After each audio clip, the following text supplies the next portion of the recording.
à Monsieur Viguier. Au temps des empereurs, quand les dieux adultères, impuissants à garder leur culte et leur mystère, pâlissaient, se taisaient sur l'autel ébranlé, devant le Dieu nouveau dont on avait parlé, en ces jours de ruine et d'immense anarchie, et d'espoir renaissant pour la terre affranchie. Beaucoup d'esprits, honteux de croire et d'adorer, avides, inquiets, malades d'ignorer, de tout lieu, de tout rang, avec ou sans richesse, s'en allaient par le monde et cherchaient la sagesse. À pied, ou sur des chars brillants d'ivoire et d'or, ou sur une trirème embarquant leurs trésors, ils erraient. Antioche, Alexandrie, Athènes, tour à tour leur montraient ces lueurs incertaines qui, dès qu'un œil humain s'y livre et les poursuit, toujours, sans l'éclairer, éblouissent sa nuit. Platon les guide en vain dans ces cavernes sombres. En vain de Pythagore il consulte les nombres. La science les fuit, il court au-devant, esclave de quiconque ou la donne ou la vend. Du stoïcien menteur, cynique en délire, dans leurs mains, chaque fois, le manteau se déchire.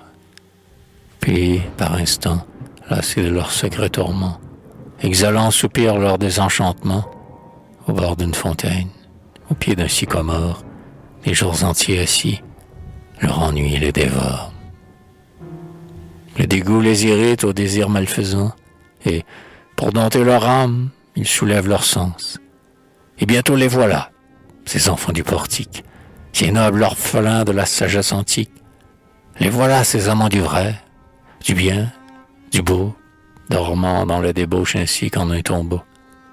Les voilà sans couronne, épars sous des platanes, dans le vin, pêle-mêle, au bras des courtisanes, rêvant après la vie un éternel sommeil. Quelle honte demain en face du soleil. Ainsi leur vie allait folle et désespérée. Mais un jour, quand leur cœur la chasteté rentrait, plus humble et rappelant les efforts commencés, les avait fait rougir des plaisirs insensés, qu'ils s'étaient repentis avec tristesse et larmes, résolus désormais de veiller sous les armes, qu'à tout hasard au ciel leur âme avait crié vers toi, Seigneur, et qu'ils avaient prié. Ce jour, ou quelques jours à celui-là semblable, quand le pauvre contrit, près des flots, sur le sable, s'agitait à grands pas, ou, tâchant d'oublier, comptait dans un jardin les feuilles d'un figuier, tout d'un coup une voix, on ne sait d'où venue, que la vague apportait ou que jetait la nuit, lui disait « Prends et lis ». Et le livre entrouvert était là, comme on voit la colombe au désert. Ou c'était un buisson qui prenait la parole, ou c'était un vieillard avec une auréole, qui d'un mot apaisait ses cœurs irrésolus, et qui disparaissait, et qu'on n'oubliait plus. Mais moi, comme Seigneur, je m'écrie et t'implore, et nul signe d'en haut ne me répond encore. Comme Eugère incertain, en proie au sens fougueux, cherchant la vérité, mais plus coupable qu'eux. Car je l'avais, Seigneur, cette vérité sainte, nourrie de ta parole, élevée dans l'enceinte, où croissent sous ton œil tes enfants rassemblés. Mes plus jeunes désirs furent par toi réglés. Ton souffle de mon cœur purifia l'argile. Tu l'as mis sur l'autel comme un vase fragile, et, le grand jour, au bruit des concerts frémissants, tu l'emplissais de fleurs, de parfums et d'encens. Tu m'aimais entre tous, et c'est donc qu'on désire, ce pouvoir inconnu qu'on accorde à la lyre, cet art mystérieux de charmer par la voix. Si l'on dit que je l'ai, Seigneur, je te le dois. Tu m'avais animé pour chanter tes merveilles, comme le rossignol qui chante quand tu veilles. Qu'ai-je fait de tes dons? J'ai blasphémé, j'ai fui. Au camp du Philistin, la lampe sainte à lui. L'orgue impie a chassé l'air divin qui l'inspire, et le pavé du temple a parlé pour maudire. Grâce, j'ai trop péché. Tout fier de ma raison, libre qu'un esclave échappé de prison, j'ai rougi, j'ai menti des tiens et de toi-même, et de moi, j'ai juré que j'étais sans baptême. J'ai tenté bien des cœurs à de mauvais combats. Lorsque passait un mort, je ne m'inclinais pas. Tu m'as puni, Seigneur. Un jour qu'à l'ordinaire, sans pudeur outrageant ta harpe et ton tonnerre, comme un enfant moqueur, sur l'abîme emporté, je roulais glorieux dans mon impiété. Ta colère s'émut et, soufflant sans orage, enleva mon orgueil ainsi qu'un vain nuage. La glace où je glissais rompit sous mon traîneau, et le roc sous ma main se fondit comme une eau. Depuis ce temps, déchu, noirci de fange immonde, sans ciel et sans soleil, égaré dans le monde, quand parfois tour d'ennui me procède, je cours comme les chiens errants qu'on voit au carrefour. Je ne respire plus l'air frais des eaux limpides, tous mes sens révoltés m'entraînent, plus rapide que le poulain fumant qui s'effraie et bondit, ou la mule sans frein d'un Absalom maudit.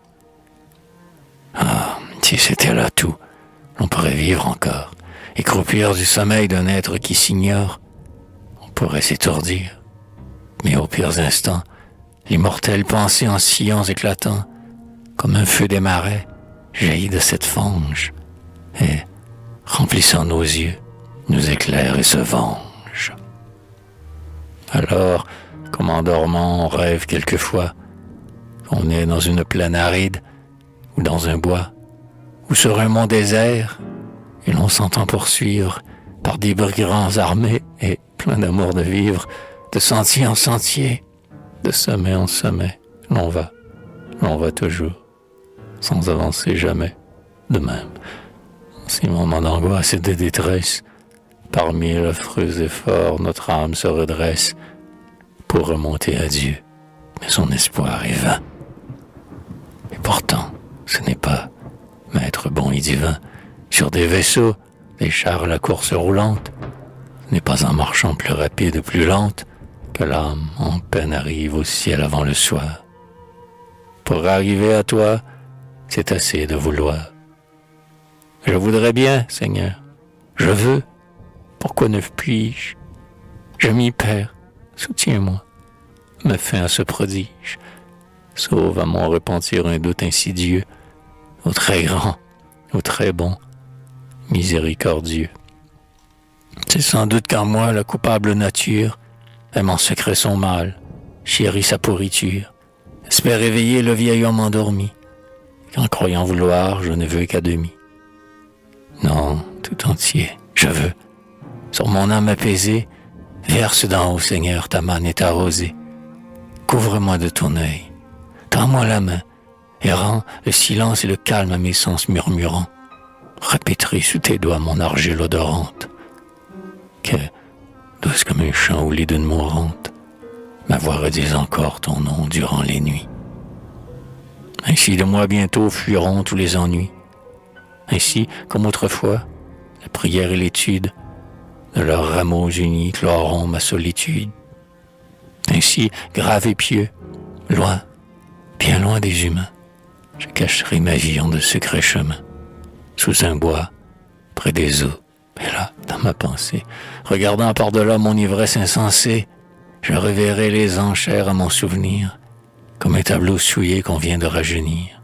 Et, soit que la bonté du maître que j'adore, un matin de printemps, sur mon seuil fasse éclore, une vierge au front pur, au doux sein velouté, qui me donne à cueillir les fruits de sa beauté. Soit que jusqu'au tombeau, pèlerin sur la terre, j'achève sans m'asseoir ma traite solitaire, que mon corps se flétrisse avant l'âge penché, et que je sois puni par où j'ai trop péché. Qu'importe, ô Dieu clément, la tendresse est la même. Tu fais tout pour le bien avec l'enfant qui t'aime. Tu sauves en frappant, tu m'auras retiré du profond de l'abîme, et je te bénirai.